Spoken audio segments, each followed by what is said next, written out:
Jnanadhwani 90.8 FM ಕೇಳುಗರಿಗೆಲ್ಲ ಕನಕದಾಸ ಜಯಂತಿಯ ಶುಭಾಶಯಗಳು. ಕೇಳುಗರೆ, ನಾನು ನಿಮ್ಮ ರೇಡಿಯೋ ಗೆಳತಿ ಶ್ರೀಮತಿ ಸುಮಾ ಎಂ ನಾಗೇಂದ್ರ.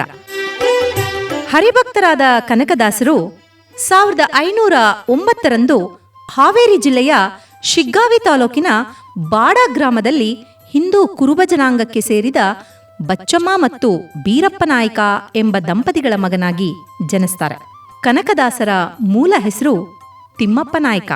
ಸಂತನಾಗುವ ಮೊದಲು ಯೋಧನಾಗಿದ್ದ ಇವರು ಯುದ್ಧದಲ್ಲಿ ಗಂಭೀರವಾಗಿ ಗಾಯಗೊಂಡರು. ದೇವರ ಲೀಲೆಯಿಂದ ಬದುಕುಳಿದ ನಂತರ ಅವರು ಯೋಧನಾಗಿದ್ದ ಕೆಲಸವನ್ನ ತ್ಯಜಿಸಿ ಹರಿದಾಸರಾದರು ಮತ್ತು ತಮ್ಮನ್ನ ದೇವರ ಸೇವೆಯಲ್ಲಿ ತೊಡಗಿಸಿಕೊಂಡ್ರು. ಕನಕದಾಸರ ಕಾವ್ಯಗಳು ಕರ್ನಾಟಕ ಶೈಲಿಯಲ್ಲಿ ರಚನೆಯಾದ ಕಾವ್ಯಗಳಾಗಿವೆ. ಅವರು ತಮ್ಮ ಎಲ್ಲ ಹಾಡುಗಳಿಗೆ ಕಾಗಿನೆಲೆ ಆದಿಕೇಶವ ಎಂಬ ಕಾವ್ಯನಾಮವನ್ನು ಬಳಸಿದ್ದಾರೆ. ನಳಚರಿತ್ರೆ, ಹರಿಭಕ್ತಿಸಾರ, ನರಸಿಂಹಸ್ತವ, ರಾಮಧಾನ್ಯ ಚರಿತ್ರೆ ಮತ್ತು ಮೋಹನ ತರಂಗಿಣಿ ಅವರ ಕೆಲವು ಪ್ರಸಿದ್ಧ ಕೃತಿಗಳು. ಕನಕದಾಸರು ನಡೆದಂತಹ ಭಕ್ತಿ ಆಂದೋಲನದಲ್ಲಿ ಪ್ರಮುಖ ಪಾತ್ರವನ್ನು ವಹಿಸಿದ್ದಾರೆ. ಯಾಕಂದ್ರೆ ಅವರಿಗೆ ದೇವರ ಪೂಜೆಯಲ್ಲಿ, ದೇವಸ್ಥಾನಗಳ ನಿಯಮಗಳಲ್ಲಿ ಜಾತಿಗಳನ್ನು ತರೋದು ಇಷ್ಟ ಇರಲಿಲ್ಲ. ಧಾರ್ಮಿಕ ಆಚರಣೆಗಳಲ್ಲಿ ಜಾತಿ ಪದ್ಧತಿಯನ್ನು ಅವರು ತಿರಸ್ಕರಿಸಿದ್ರು. ಕನಕದಾಸರು ಕೂಡ ಪುರಂದರದಾಸರೊಂದಿಗೆ ಸ್ಥಳೀಯ ಭಾಷೆ ಕನ್ನಡದಲ್ಲಿ ಕೀರ್ತನೆಗಳನ್ನು ಹಾಡುವ ಮತ್ತು ರಚಿಸುವ ಮೂಲಕ ಸಂಪ್ರದಾಯಗಳನ್ನು ತಿರಸ್ಕರಿಸಿದ್ರು. ಆದರೆ ಹೆಚ್ಚಿನ ನಂಬಿಕೆಯ ಹಾಡುಗಳನ್ನು ನಂತರ ಸಂಸ್ಕೃತದಲ್ಲಿ ರಚಿಸಲಾಯಿತು. ಸಾಮಾನ್ಯ ಜನರಿಗೆ ಅದನ್ನ ಅರ್ಥ ಮಾಡಿಕೊಳ್ಳೋದು ಕೂಡ ಕಷ್ಟ ಆಗಿತ್ತು. ಕನಕದಾಸರು ಹರಿದಾಸರ ನಿಕಟವರ್ತಿಯಾದ ದಾಸಕೂಟದ ಪ್ರಮುಖ ಸದಸ್ಯರಾಗಿದ್ದರು. ಅದೇ ಸಮಯದಲ್ಲಿ ವಿಭಿನ್ನ ಧಾರ್ಮಿಕ ಸಂಘಟನೆಯನ್ನ ಮುನ್ನಡೆಸ್ತಾ ಇದ್ರು. ವ್ಯಾಸಕೂಟವು ಸಂಸ್ಕೃತದಲ್ಲಿ ಚರ್ಚೆಗಳನ್ನು ನಡೆಸುವ ಮೇಲ್ವರ್ಗದ ಪಂಡಿತರನ್ನ ಒಳಗೊಂಡಿದ್ರೆ, ದಾಸಕೂಟವು ಪವಿತ್ರ ಗ್ರಂಥಗಳ ಶುಷ್ಕ ಪಾಂಡಿತ್ಯವನ್ನ ಮುರಿದು ಸ್ಥಳೀಯ ಭಾಷೆಯಲ್ಲಿ ಹಾಡುವ ದಾಸರನ್ನ ಒಳಗೊಂಡಿತ್ತು. ಆ ಮೂಲಕ ಜನಸಾಮಾನ್ಯರೊಂದಿಗೆ ಅವರು ತುಂಬಾನೇ ಹತ್ತಿರವಾಗಲು ಪ್ರಾರಂಭಿಸಿದ್ರು. ಕನಕದಾಸರು ಶ್ರೀಕೃಷ್ಣನ ಪರಮ ಭಕ್ತರಾದ್ದರಿಂದ ಅವರಿಗೂ ಉಡುಪಿಯ ಶ್ರೀಕೃಷ್ಣ ಮಠಕ್ಕೂ ಅವಿನಾಭಾವ ಸಂಬಂಧವಿದೆ. ಕನಕದಾಸರು ಮೂಲತಃ ಕುರುಬ ಸಮುದಾಯಕ್ಕೆ ಸೇರಿದ ವ್ಯಕ್ತಿಯಾಗಿದ್ರು. ಅಂದಿನ ಸಮಾಜ ಜಾತಿಗೆ ಹೆಚ್ಚು ಪ್ರಾಧಾನ್ಯತೆಯನ್ನ ನೀಡುತ್ತಿದ್ದರಿಂದ ಅವರನ್ನ ದೇವಸ್ಥಾನದ ಒಳಗೆ ಪ್ರವೇಶಿಸಲು ಬಿಡಲಿಲ್ಲ. ಕನಕದಾಸರು ಶ್ರೀಕೃಷ್ಣನನ್ನ ಎಷ್ಟು ಪ್ರೀತಿಸ್ತಿದ್ರೋ ಅಷ್ಟೇ ಶ್ರೀಕೃಷ್ಣನು ಅವರನ್ನ ಪ್ರೀತಿಸುತ್ತಿದ್ದ. ಅದೇ ಕಾರಣಕ್ಕೆ ಕೃಷ್ಣನ ದರ್ಶನ ಭಾಗ್ಯ ಪಡೆಯದೆ ಹತಾಶೆಯಿಂದ ದೇವಸ್ಥಾನದಿಂದ ಹೊರಡುತ್ತಿದ್ದ ಕನಕದಾಸರಿಗೆ ಶ್ರೀಕೃಷ್ಣನು ತಿರುಗಿ ಗೋಡೆಯ ಒಂದು ಕಿಂಡಿಯ ಮೂಲಕ ತನ್ನ ದರ್ಶನವನ್ನ ಕರುಣಿಸ್ತಾನೆ. ಇಂದಿಗೂ ಕೃಷ್ಣನ ದೇವಸ್ಥಾನದ ಮುಖ್ಯ ಬಾಗಿಲು ಶಾಶ್ವತವಾಗಿ ಮುಚ್ಚಿದ್ದು, ಶ್ರೀಕೃಷ್ಣನ ವಿಗ್ರಹವು ದೇವಸ್ಥಾನದ ಹಿಂಭಾಗಕ್ಕೆ ಮುಖ ಮಾಡಿದೆ ಎಂದು ಹೇಳಲಾಗುತ್ತೆ. ಎಲ್ಲಕ್ಕಿಂತ ಗೋಡೆಯಲ್ಲಿನ ಬಿರುಕು ಅಂದಿನಿಂದ ಕನಕನ ಕಿಟಕಿ ಎಂಬರ್ಥದ ಕನಕನ ಕಿಂಡಿ ಎಂದು ಹೆಸರನ್ನ ಪಡೆದುಕೊಂಡಿತು. ಇಂದಿಗೂ ಭಕ್ತರು ಈ ಕಿಟಕಿಯ ಮೂಲಕ ಶ್ರೀಕೃಷ್ಣನನ್ನ ಭೇಟಿಯಾಗಿ ದರ್ಶನವನ್ನ ಪಡೆದುಕೊಳ್ತಾರೆ. ಇದಕ್ಕೆ ಸಂಬಂಧಿಸಿದ ಹಾಗೆ ಒಂದು ಕೀರ್ತನೆಯನ್ನ ಕೇಳೋಣ ಬನ್ನಿ. ದೀನನಾನು ಸಮಸ್ತ ಲೋಕಕ್ಕೆ ದಾನಿ ನೀನು, ವಿಚಾರಿಸಲು ಮತಿಹೀನ ನಾನು, ಮಹಾಮಹಿಮ ಕೈವಲ್ಯಪತಿ ನೀನು, ಏನ ಬಲ್ಲೆನು ನಾನು ನೆರೆ ಸುಜ್ಞಾನ ಮೂರುತಿ ನೀನು, ನಿನ್ನ ಸಮಾನರುಂಟೆ ದೇವಾ, ರಕ್ಷಿಸು ನಮ್ಮ ಅನವರತ ದೇವಾ ದೇವಾ ದೇವಾ.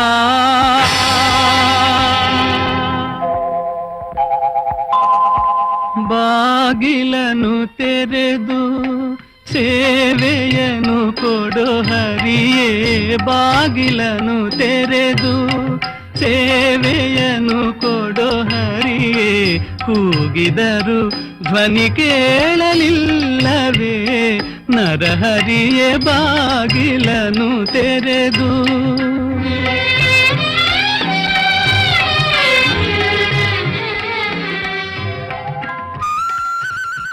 ಕನಕದಾಸರು ನಮ್ಮಿಂದ ಮರೆಯಾದರೂ ಅವರ ಕೀರ್ತನೆಗಳು ಹಾಡುಗಳು ನಮ್ಮೊಂದಿಗೆ ಇಂದಿಗೂ ಇದೆ. ಕನಕದಾಸರು ಶ್ರೀಕೃಷ್ಣನ ಪರಮ ಭಕ್ತರಾಗಿದ್ರಿಂದ ಅವರು ಹೆಚ್ಚಿನ ಹಾಡುಗಳನ್ನ ಶ್ರೀಕೃಷ್ಣನ ಬಗ್ಗೆಯೇ ಹಾಡಿದ್ದಾರೆ. ನಮ್ಮ ನಾಡು ಪ್ರಾಚೀನ ಕಾಲದಿಂದಲೂ ಋಷಿ ಮುನಿಗಳ ಸಾಧು ಸಂತರ ನೆಲೆವೀಡು. ಕನಕದಾಸರು ಸಂತರು, ಹರಿದಾಸರು ಹಾಗೂ ಕವಿಗಳೂ ಹೌದು. ಈ ನಾಡಿನ ಆಧ್ಯಾತ್ಮಿಕ, ಸಾಂಸ್ಕೃತಿಕ ಹಾಗೂ ಸಾಮಾಜಿಕ ಮೌಲ್ಯಗಳ ಉನ್ನತಿಗೆ ಇವರ ಕೊಡುಗೆ ಅನುಪಮವಾದದ್ದು. ಇವರು ತಮ್ಮ ಕೀರ್ತನೆಗಳಲ್ಲಿ ಅನನ್ಯ ಭಕ್ತಿಯಿಂದ ಭಗವಂತನನ್ನ ಕೊಂಡಾಡಿ ದಾಸ ಶ್ರೇಷ್ಠರೆಂದು ಕರೆಸಿಕೊಂಡವರು. ಅಲ್ಲದೆ ಅವರು ಹರಿಭಕ್ತ ಸಾರ, ಮೋಹನ ತರಂಗಿಣಿ, ನಳಚರಿತ್ರೆ, ರಾಮಧಾನ್ಯ ಚರಿತೆಗಳಂತಹ ಉತ್ತಮ ಕೃತಿಗಳನ್ನು ರಚಿಸಿ ಕವಿಶ್ರೇಷ್ಠರು ಎಂದೇ ಪ್ರಸಿದ್ಧರಾದರು. ಹುಟ್ಟಿನಿಂದ ಕೆಳವರ್ಗಕ್ಕೆ ಸೇರಿದ ಕನಕದಾಸರು ತಮ್ಮ ವಿಶಿಷ್ಟ ಗುಣಗಳಿಂದ, ಭಕ್ತಿ ವೈರಾಗ್ಯ ಕಾವ್ಯ ರಚನೆಯಿಂದ ವ್ಯಾಸರಾಯರ ಪ್ರಿಯ ಶಿಷ್ಯರಲ್ಲಿ ಒಬ್ಬರಾಗುವ ಯೋಗ್ಯತೆಯನ್ನ ಗಳಿಸಿಕೊಂಡು ದಾಸವರೇಣ್ಯರೆಂಬ ಗೌರವಕ್ಕೆ ಪಾತ್ರರಾದರು. ಕನಕದಾಸರು ಜನಿಸಿದ್ದು ಬಾಡ ಎಂಬ ಗ್ರಾಮದಲ್ಲಿ, ನೆಲೆಸಿದ್ದು ಕಾಗಿನೆಲೆಯಲ್ಲಿ. ಆದಿಕೇಶವನ ಅಂಕಿತ ಕುರುಬ ಜನಾಂಗಕ್ಕೆ ಸೇರಿದ ಇವರ ತಂದೆ ತಾಯಿ ಬೀರಪ್ಪ ಹಾಗೂ ಬಚ್ಚಮ್ಮ ವಿಭೂತಿ ಧರಿಸಿ ಶೈವ ಧರ್ಮವನ್ನ ಅನುಸರಿಸಿದರೂ ತಿರುಪತಿ ತಿಮ್ಮಪ್ಪನಲ್ಲಿ ಅಪಾರ ಭಕ್ತಿಯನ್ನ ಹೊಂದಿದ್ದವರು. ತಿಮ್ಮಪ್ಪ ನಾಯಕನೆಂದೇ ಮಗನಿಗೆ ಹೆಸರಿಟ್ಟಿದ್ರು. ತಿಮ್ಮಪ್ಪ ನಾಯಕ ಕನಕನಾಯಕನಾಗಿದ್ದು ಪವಾಡದ ರೀತಿಯಲ್ಲಿ.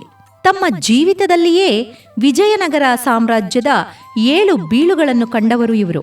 ಕನಕದಾಸರು ಸ್ವತಃ ಪಾಳೆಯಗಾರನಾಗಿ ಧನ ಸಂಪತ್ತನ್ನ, ವೈಭವವನ್ನ, ಅಧಿಕಾರವನ್ನ ಅನುಭವಿಸಿದವರು. ಆದರೆ ನಂತರ ತಮ್ಮ ಜೀವನದಲ್ಲಿ ಇವುಗಳ ನಿಷ್ಪ್ರಯೋಜಕತೆಯನ್ನು, ಅನಿತ್ಯತೆಯನ್ನು ಮನಗಂಡು ಹರಿಗೆ ಶರಣಾಗಿ ಹರಿದಾಸರಾದರು. ಕನಕದಾಸರ ಕೀರ್ತನೆಗಳು ಭಾವಪೂರ್ಣವಾಗಿವೆ.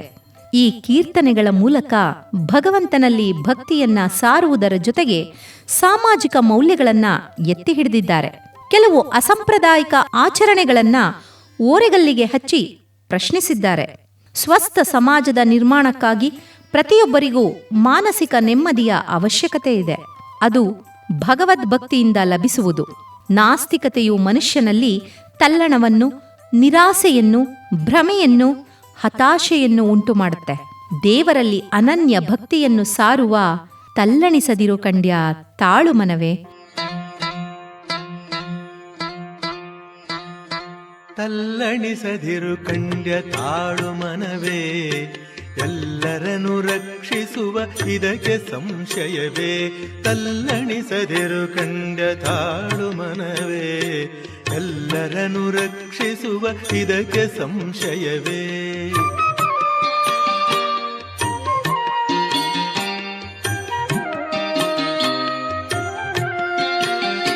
ಬೆಟ್ಟದ ತುದಿಯಲ್ಲಿ ಬೆಳೆದ ವೃಕ್ಷಗಳಿಗೆ ಕಟ್ಟೆ ಕಟ್ಟುತ್ತ ನೀರ ಹೊಯ್ದವರು ಯಾರು? ಬೆಟ್ಟದ ತುದಿಯಲ್ಲಿ ಬೆಳೆದ ವೃಕ್ಷಗಳಿಗೆ ಕಟ್ಟೆ ಕಟ್ಟುತ್ತ ನೀರ ಹೊಯ್ದವರು ಯಾರು? ಹುಟ್ಟಿಸಿದ ಸ್ವಾಮಿ ತಾ ಹೊಣೆಗಾರನಾಗಿರಲು ಕೊಟ್ಟು ರಕ್ಷಿಪನವನು ಇದಕ್ಕೆ ಸಂಶಯವೇ. ತಲ್ಲಣಿಸದಿರು ಕಂಡ ತಾಳು ಮನವೇ, ಎಲ್ಲರ ಇಂತಹ ಅನೇಕ ಕೀರ್ತನೆಗಳನ್ನ ಕಾಣಬಹುದು. ಆದರೆ ಡಾಂಬಿಕ ಭಕ್ತಿಯನ್ನ ಅವರು ಎಂದೂ ಒಪ್ಪುತ್ತಿರಲಿಲ್ಲ. ಜಪವ ಮಾಡಿದರೇನು, ತಪವ ಮಾಡಿದರೇನು, ವಿಪರೀತ ಕಪಟ ಗುಣ ಕಲುಷವಿದ್ದವರು ಎಂದು ದೂಷಿಸಿದ್ದಾರೆ. ಕನಕದಾಸರು ಸಮಾಜದ ಒಳಿತಿಗೆ ಧರ್ಮಾಚರಣೆಯ ಅಗತ್ಯತೆಯನ್ನ ಒತ್ತಿ ಹೇಳಿದ್ದಾರೆ. ಸಮಾಜದಲ್ಲಿ ಸತ್ಯ ಧರ್ಮಗಳು ಮಾಯವಾಗುತ್ತಿರೋದನ್ನ ನೋಡಿ ಮರುಗಿದ್ದಾರೆ. ಧರ್ಮವಿಲ್ಲದ ಅರಸು ಮುರಿದ ಕಾಲಿನ ಹೊರಸು, ನಿರ್ಮಲವಿಲ್ಲದ ಮನಸ್ಸು ಅದು ಕಜ್ಜಿ ತಿನಿಸು. ಸತ್ಯ ಧರ್ಮಗಳೆಲ್ಲ ಎತ್ತಪೋದವೋ ಕಾಣೆ, ಉತ್ತಮರ ಜೀವನಕ್ಕೆ ದಾರಿಯಿಲ್ಲ. ನಿತ್ಯದಲ್ಲಿ ಕಳವು ವ್ಯಭಿಚಾರವುಳ್ಳವರೆಲ್ಲ ಅರ್ಥ ಸಂಪದರಾಗಿ ಅನುಭವಿಸುತ್ತಿಹರು. ಹುಟ್ಟಿದ ಕುಲ ಮುಖ್ಯವಲ್ಲ, ಗುಣಮುಖ್ಯ. ಉತ್ತಮ ಗುಣಗಳಿದ್ರೆ ದೇವರು ಅಂಥವರ ಉದ್ಧಾರ ಮಾಡ್ತಾನೆ ಎಂಬುದನ್ನ ಸ್ವ ಅನುಭವದ ಮೂಲಕ ಜಗತ್ತಿಗೆ ತೋರಿಸಿಕೊಟ್ಟ ಮಹಾಮಹಿಮರು ಕನಕದಾಸರು. ಅದನ್ನ ಮಾರ್ಮಿಕವಾಗಿ ನಮ್ಮನ್ನು ಎಚ್ಚರಿಸಿದ ಪರಿಯಿದು. ಕುಲ ಕುಲ ಕುಲವೆಂದು ಹೊಡೆದಾಡದಿರಿ, ನಿಮ್ಮ ಕುಲದ ನೆಲೆಯೇನೇನಾದರೂ ಬಲ್ಲಿರಾ? ಕುಲ ಕುಲ ಕುಲವೆಂದು ಹೊಡೆದಾಡದಿರಿ, ನಿಮ್ಮ ಕುಲದ ನೆಲೆಯನೇನಾದರೂ ಬಲ್ಲಿರಾ.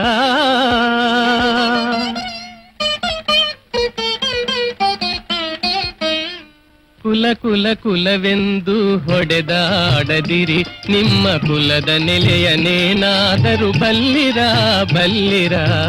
ಕುಲ ಕುಲ ಕುಲವೆಂದು ಹೊಡೆದಾಡದಿರಿ, ನಿಮ್ಮ ಕುಲದ ನೆಲೆಯನೇನಾದರೂ ಬಲ್ಲಿರಾ ಬಲ್ಲಿರಾ. ಕುಲ ಕುಲ ಕುಲವೆಂದು ಹೊಡೆದಾಡದಿರಿ.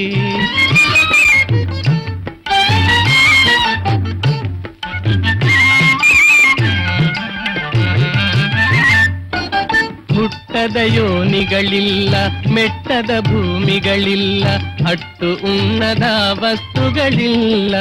ಓ ಹುಟ್ಟದ ಯೋನಿಗಳಿಲ್ಲ, ಮೆಟ್ಟದ ಭೂಮಿಗಳಿಲ್ಲ, ಅಟ್ಟು ಉಣ್ಣದ ವಸ್ತುಗಳಿಲ್ಲ. ಗುಟು ಕಾಣಿಸಬಲ್ತು ಹಿರಿದೇನು ಕಿರಿದೇನು, ಗುಟು ಕಾಣಿಸಬಲ್ತು ಹಿರಿದೇನು ಕಿರಿದೇನು. ನೆಟ್ಟಲೆ ಸರ್ವಜ್ಞನ ನೆನೆ ಕಂಡ್ಯ ಮನೋಜ, ಕುಲ ಕುಲ ಕುಲವೆಂದು ಹೊಡೆದಾಡದಿರಿ. ಮೋಸದ ಜೀವನವನ್ನು, ಅನ್ಯಾಯದ ಜೀವನವನ್ನು ಕನಕದಾಸರು ಒಪ್ಪಿದವರಲ್ಲ. ಅಂತಹ ಜೀವನ ಅವನನ್ನೇ ನಾಶ ಮಾಡುತ್ತೆ ಎಂದು ವಿಡಂಬನೆ ಮಾಡಿದ್ದಾರೆ. ಮೋಸದಿ ಜೀವರ ಘಾಸಿ ಮಾಡಿದ ಪಾಪ, ಕಾಶಿಗೆ ಹೋದರೆ ಹೋದೀತೆ. ಶ್ರೀಶನ ಭಕುತರ ದೂಷಿಸಿದ ಫಲ, ಕಾಸು ಕೊಟ್ಟರೆ ಬಿಟ್ಟೀತೆ. ಭಾಷೆಯ ಕೊಟ್ಟು ನಿರಾಶೆಯ ಮಾಡಿದ ಫಲ, ಕ್ಲೇಶಗೊಳಿಸದೆ ಬಿಟ್ಟೀತೆ. ಭೂಸುರಸ್ವವ ಹ್ರಾಸ ಮಾಡಿದ ಫಲ, ಏಸೇಸು ಜನುಮಕ್ಕೂ ಬಿಟ್ಟೀತೆ. ನ್ಯಾಯವ ಬಿಟ್ಟ ನ್ಯಾಯವ ಪೇಳಲು, ನಾಯಿಗೆ ನರಕವು ತಪ್ಪೀತೆ. ಹಿಂದಿನ ಜನ್ಮದಲ್ಲಿ ಮಾಡಿದ ಪುಣ್ಯದ ಫಲವನ್ನು ನಾವು ಅನುಭವಿಸ್ತಿದ್ದೇವೆ. ಹಾಗಾಗಿ ಇಂದು ಗಳಿಸಿದ ಸಂಪತ್ತನ್ನು ಅಸಹಾಯಕರಿಗೆ ದಾನ ಮಾಡಿದರೆ ಮುಂದೆಯೂ ಸುಖವಾಗಿರಬಹುದು ಎಂದು ದಾನದ ಮಹತ್ವವನ್ನು ತಿಳಿ ಹೇಳಿದ್ದಾರೆ. ಇಷ್ಟ ಸಂಪತ್ತನ್ನು ಬಡವರ ಕರೆತಂದು ಕೊಟ್ಟು ಮಾಡಿದ ಪುಣ್ಯಫಲ ತನ್ನದೋ, ಸೃಷ್ಟಿಯೊಳು ಕಾಗಿನೆಲೆಯಾದಿ ಕೇಶವನಂಗ್ರಿ ಮುಟ್ಟಿ ಮನದಲ್ಲಿ ಭಜಿಸೋ ಭ್ರಷ್ಟ ಜೀವನವೇ. 90 ವರ್ಷಗಳ ಕಾಲ ಸುದೀರ್ಘ ಸಾರ್ಥಕ ಜೀವನ ನಡೆಸಿದವರು ಕನಕದಾಸರು. ಅವರು ರಚಿಸಿದ ಕೀರ್ತನೆಗಳು ಕನ್ನಡ ಸಾಹಿತ್ಯ ಕ್ಷೇತ್ರಕ್ಕೆ ಅನರ್ಘ್ಯ ಮಾಣಿಕ್ಯಗಳೇ ಸರಿ. ನಿತ್ಯ ನೂತನತೆಯಿಂದ ಕೂಡಿರುವ ಈ ಕೀರ್ತನೆಗಳು ನಮಗೆ ಮಾರ್ಗದರ್ಶಕಗಳಾಗಿವೆ. ಇವುಗಳನ್ನು ನಾವು ಜೀವನದಲ್ಲಿ ಅಳವಡಿಸಿಕೊಳ್ಬೇಕು ಅಷ್ಟೆ. ಕೇಳುಗರೆ, ಮತ್ತೊಮ್ಮೆ ತಮಗೆಲ್ಲ ಕನಕದಾಸ ಜಯಂತಿಯ ಶುಭಾಶಯಗಳು. ನಮಸ್ಕಾರ.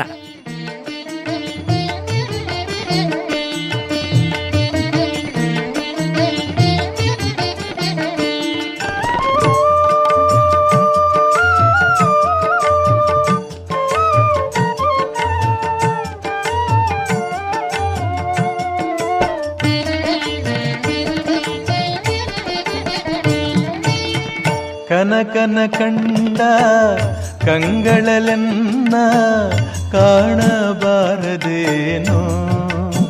ಸ್ವಾಮಿ, ಕಾಣಬಾರದೇನೋ. ಕರುಣಾಪೂರಿತ ನೋಟದಲೆನ್ನ ನೋಡಬಾರದೇನೋ ಸ್ವಾಮಿ, ನೋಡಬಾರದೇನೋ.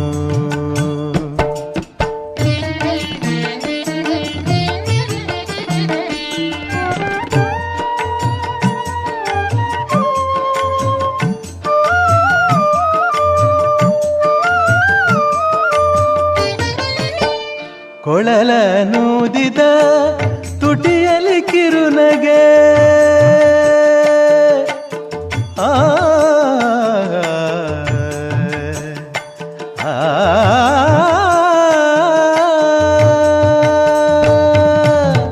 ಕೊಳಲನೂದಿದ ತುಟಿಯಲಿ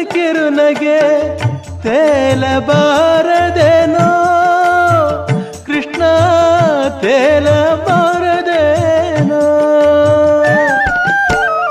ಅರಳುವ ಕಮಲವ ಹೋಲುವ ನಗೆಯ ಅರಳುವ ಕಮಲವ ಹೋಲುವ ನಗೆಯ ತೋರಬಾರದೇನು ಕೃಷ್ಣ ತೋರಬಾರದೇನು ಕನಕನ ಕಂಡ ಕಂಗಳಲೆಲ್ಲ ಕಾಣಬಾರದೇನು ಸ್ವಾಮಿ ಕಾಣಬಾರದೇನು